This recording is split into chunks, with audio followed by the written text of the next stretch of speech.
ओम अज्ञानतिमिरन्धस्य ज्ञानञ्जनशलाखया चक्षुरुन्मिलितं येन तस्मै श्रीगुरुवे नमः। नमो ओं विष्णुपादाय कृष्णप्रेष्ठाय भूतले श्रीमते भक्तिवेदान्तस्वामिन् इति नामिने। नमस्ते सरस्वते देवे गौरवाणी प्रचारिणे निर्विशेष शून्यवादी पाश्चात्यदेशतारिणे। जय श्री कृष्ण चैतन्य प्रभु नित्यानंद श्री अद्वैत गदाधर श्रीवासदि गौरभक्तवृंद। हरे कृष्णा कृष्ण कृष्णा हरे हरे, हरे राम राम राम हरे हरे। हरे कृष्णा। तो पिछली कथा में हम चर्चा कर रहे थे, शुकदेव गोस्वामी महाराज परीक्षित को बता रहे हैं कि ध्यान योग या अष्टांग योग के द्वारा व्यक्ति जो है किस प्रकार से जीवन की सफलता की प्राप्ति कर सकता है।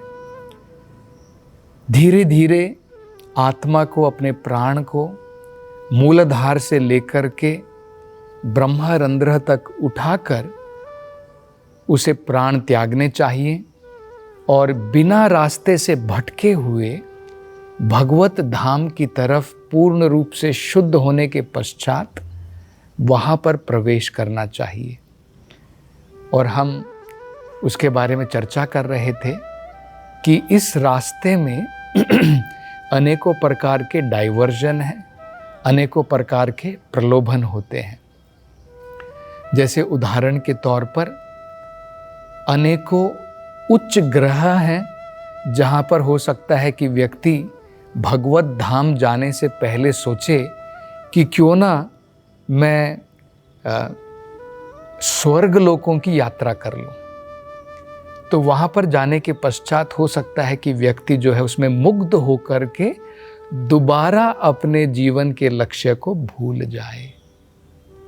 तो उसे सभी प्रकार की जितनी भी डिजायर्स हैं, वासनाएं हैं, अनेकों प्रकार की जो भौतिक इच्छाएं हैं, उसका त्याग कर देना चाहिए और बिना भटके हुए भगवत धाम की तरफ जाकर के भगवान की शरण उसे जो है लेनी चाहिए।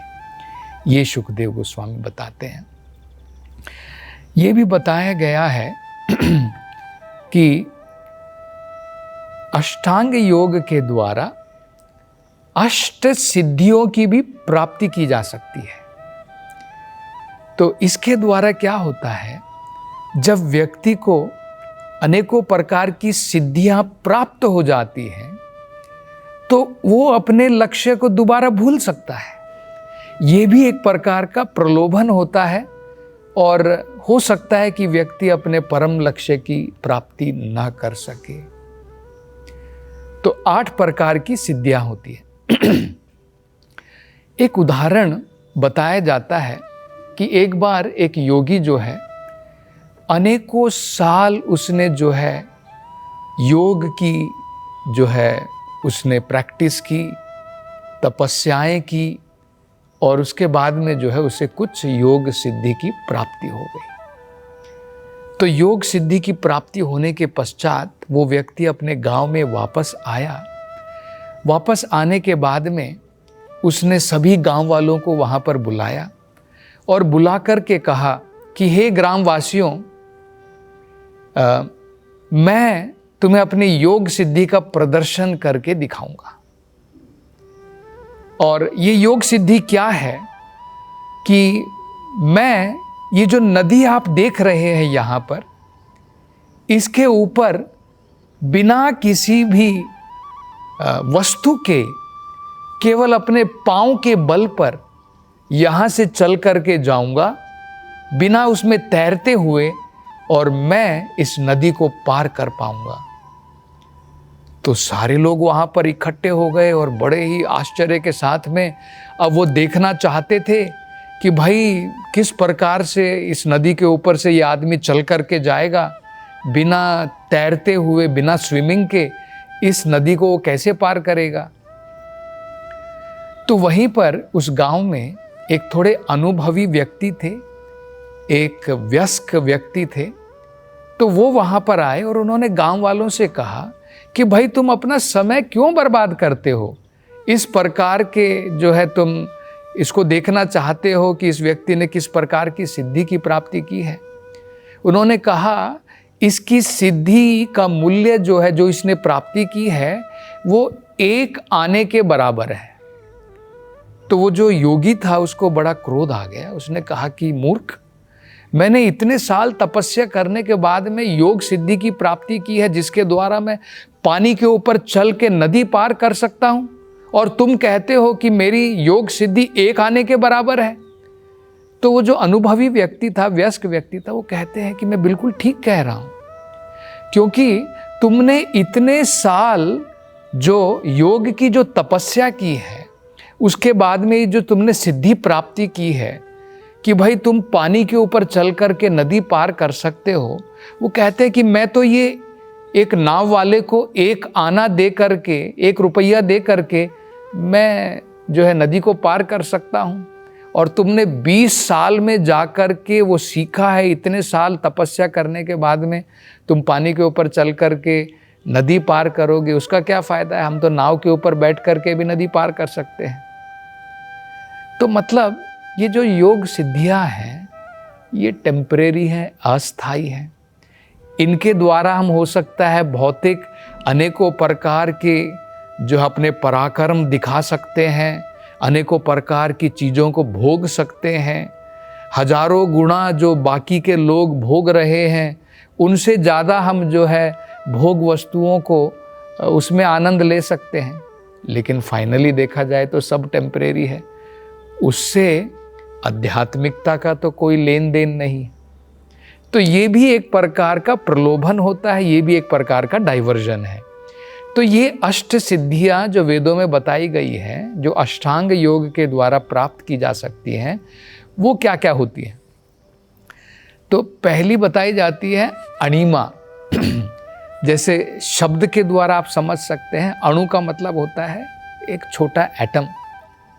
तो अणिमा का मतलब होता है छोटे से भी छोटा व्यक्ति जो है इस योग सिद्धि के द्वारा अपने आकार को छोटे से भी छोटा कर सकता है।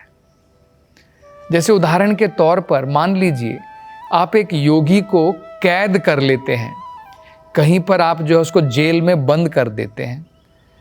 तो जेल में सलाखें लगी हैं, लेकिन वहाँ पर क्योंकि सलाखों के बीच में जो भी जगह है वहाँ से अपने आप को छोटा करके वो बाहर निकल सकता है। यहाँ तक कि अगर सलाखों को भी आप बंद कर दीजिए, कहीं पर भी छोटा भी छिद्र है, छोटा भी अगर होल है, उस होल के अंदर से भी, छेद के अंदर से भी वो अपने आप को छोटा करके बाहर निकल सकता है। तो ये एक प्रकार की योग सिद्धि है जिसे अणिमा कहते हैं। दूसरी योग सिद्धि है उसे लघिमा कहते हैं। लघिमा का मतलब होता है जो इस प्रकार से अपने शरीर को इतना हल्का बना सकता है कि हल्के से भी हल्की चीज जो है अपने शरीर को उससे भी हल्का बना सकता है। जैसे आपने देखा होगा गुब्बारा होता है या रुई होती है, हवा में उड़ जाती है, बहुत हल्की होती है। या फिर जो पक्षियों के जो पंख होते हैं वो हवा में उड़ते रहते हैं तिनके की भांति। तो अपने आप को योगी जो है इस भांति हल्का कर सकता है और उड़ करके इस प्रकार से कहीं भी हल्का होकर के जा सकता है। तो ये भी एक प्रकार की जो है शक्ति की प्राप्ति कर सकता है, सिद्धि की प्राप्ति कर सकता है, जिसे लघिमा सिद्धि कहते हैं। तीसरी बताई जाती है प्राप्ति। प्राप्ति में क्या होता है, जैसे नाम से पता चलता है वो कुछ भी प्राप्त कर सकता है। मान लीजिए अभी भारत में अगर अभी आम का सीज़न चला गया है, तो अगर आप चाहते हैं कि अभी अमेरिका में आम का सीज़न चल रहा है, तो वहाँ से हमें क्या करना पड़ेगा, आम वहाँ से मंगाने पड़ेंगे, इंपोर्ट करने पड़ेंगे, और बाद में जब आयात होगा, उसका इंपोर्ट होगा, तब जाकर के जो है आप आम का सेवन कर सकते हैं। लेकिन योगी क्या कर सकता है, यहाँ पर बैठे बैठे अफ़गानिस्तान के जो अमरूद हो सकते हैं या अनार हो सकते हैं, आम हो सकते हैं, वहाँ से जो है वो तुरंत प्राप्त कर सकता है। उसने हवा में हाथ हिलाएगा, और प्राप्ति सिद्धि के द्वारा जो है उसे प्राप्त कर सकता है बैठ करके।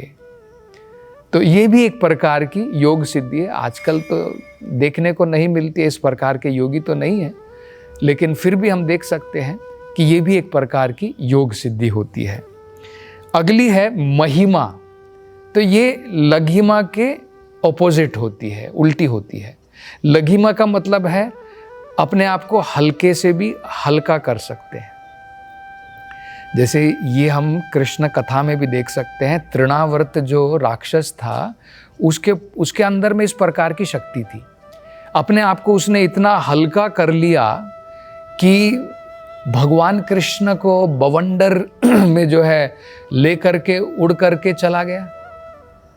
तब भगवान ने अपनी योग सिद्धि के द्वारा, महिमा योग सिद्धि के द्वारा भगवान ने अपने आप को भारी बना लिया।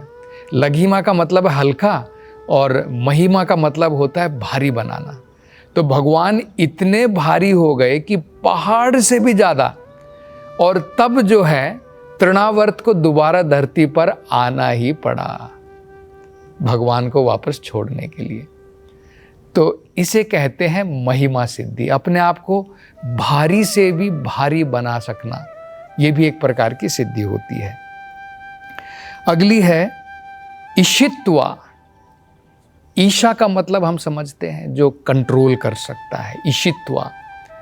तो मतलब अपनी मर्जी के अनुसार इंडिपेंडेंट हो जाना, आत्मनिर्भर हो जाना, और अपनी मर्जी के अनुसार कुछ चीज़ों का जो है निर्माण करना और कुछ चीज़ों का विनाश करना।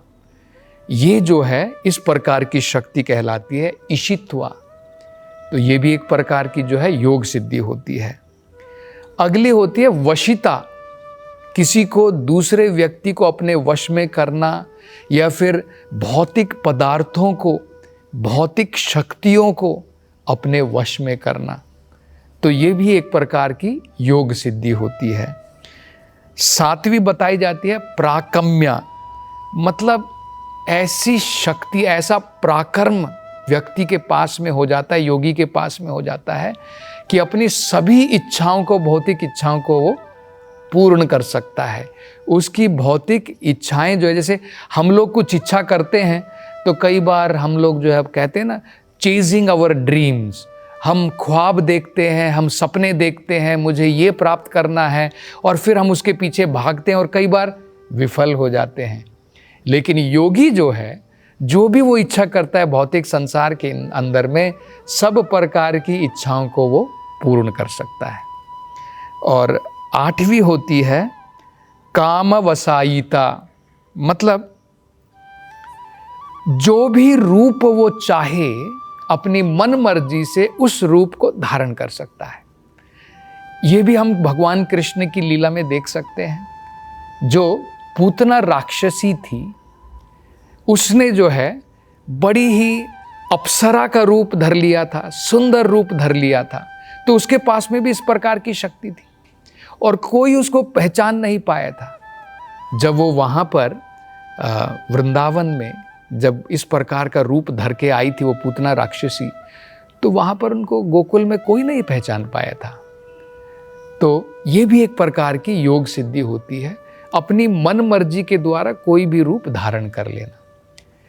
तो क्या हो सकता है इस अष्टांग योग में, ध्यान योग में, ये भी एक प्रकार का प्रलोभन होता है योगी के लिए। तो योगी जो है अपने रास्ते से भटक सकता है और वो सोचे कि भाई मुझे ये शक्ति प्राप्त हो गई, ये शक्ति प्राप्त हो गई और अब मेरा जीवन बन गया है। लेकिन ये जीवन की सफलता नहीं है, क्योंकि जन्म मृत्यु से फिर भी कोई छुटकारा नहीं मिलेगा। एक बार ऐसा हुआ था, आपने सुना होगा, एक बड़े मैजिशियन थे, जादूगर थे, जिनका नाम था पीसी सरकार। बहुत बड़े मैजिशियन थे अपने समय के। बताया जाता है कि उनके पास में इस प्रकार की जो है मैजिकल पावर थी कि देखते देखते रेल स्टेशन में हजारों लोग खड़े होकर के रेल देख रहे हैं और वो रेल को वहाँ से गायब कर देते थे। इस प्रकार की उसके अंदर में शक्ति थी। तो एक बार जब प्रभुपाद जी अमेरिका से वापस भारत में आए, तब मायापुर में पीसी सरकार जो है वहाँ पर प्रभुपाद जी से मिलने के लिए गए। तो प्रभुपाद ने कहा कि भाई अपने मैजिकल जो तुम जादूगरी करते हो मेरे शिष्यों को जो है दिखाओ। तो उनके शिष्यों को जो है उन्होंने मनोरंजन किया, अनेकों प्रकार के जादू जो है वहाँ पर किए और सभी लोग आश्चर्यचकित थे। तब प्रभुपाद जी उससे कहते हैं कि देखो तुम ये सब जादू कर सकते हो, लेकिन तुमसे बड़ा भी जादूगर मैं हूं। तो पीसी सरकार जो है विनम्र थे, वो कहते हैं कि वो तो जरूर है, लेकिन मैं समझना चाहूंगा वो कैसे। तो प्रभुपाद जी कहते हैं कि क्या तुम व्यक्ति को जन्म मृत्यु के चक्र से छुटकारा दिला सकते हो? तो कहते हैं कि वो तो मेरे बस की बात नहीं है, वो तो संभव नहीं है। तो प्रभुपाद कहते हैं वो मैं कर सकता हूं। तो देखिए यही सबसे बड़ा जादू है। आत्मा इस भौतिक संसार के बंधनों में फंसी है, तो भगवान की भक्ति की जो शक्ति होती है उसके द्वारा आत्मा इस भौतिक संसार से बाहर निकल सकती है। पुनर्जन्म ना विद्यते, दोबारा इस भौतिक संसार में आकर के हमें पुनर्जन्म लेने की जरूरत ही नहीं पड़ेगी। सब प्रकार के कष्टों से मुक्ति मिल जाएगी। वो सबसे बड़ा जादू है। तो अंत में अब शुकदेव गोस्वामी जो है उसका निर्णय बताएंगे और कहेंगे कि किस प्रकार से भगवान की भक्ति सबसे श्रेष्ठ है। इसकी चर्चा हम अगली कथा में करेंगे।